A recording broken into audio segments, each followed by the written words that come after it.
And as we mentioned, Rich, we have been seeing, we saw a little bit of a sprinkle yesterday, but it really wasn't enough to make a big difference as far as those dry conditions are concerned. No, not at all. As we were talking about yesterday, we got 74 hundredths of an inch in Bellingham, but that was by far the wettest place over the interior of western Washington.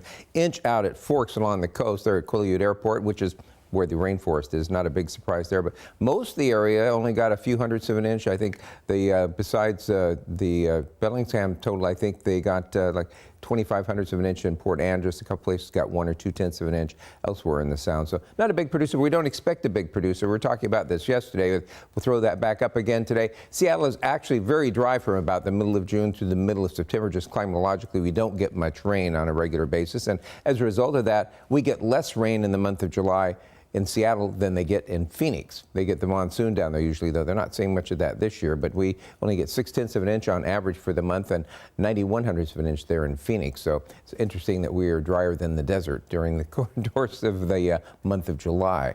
Take a look out this morning. Still a few leftover showers from yesterday. It was kind of nice to see that it could still rain, and those are primarily out towards the coast. We'll see a few of those work their way in. So just a few scattered showers around today. I think most places are going to end up being dry today and should see a little bit of sunshine. And temperatures, which actually struggle above 70 in a lot of places, including SeaTac yesterday, will be up a couple more degrees today. You can see there those showers just kind of out there along the north coast, soaking down the rainforest again. Take a look at the Bellingham Tower cam. Still plenty of clouds there. We're partly to mostly cloudy. You can kind of see there in Ever, we've got low clouds over the camera, but some clearing off in the distance. And there in Seattle, definitely the low clouds hanging in there in that shot. Checking Tacoma Tower cam, you see the Tacoma Dome underneath the deck of clouds. But again, it looks like a little bit of clearing out there in the distance. Temperatures this morning mostly in the 50s as you head out the door. And checking the satellite image, little weak system brushing by us today. It's going to maintain that risk of a few showers, but again, not much in it. And that's going to move on by. And it looks like we'll be getting into a sunny pattern pretty consistently through the weekend. See those highs, at least Seattle southward,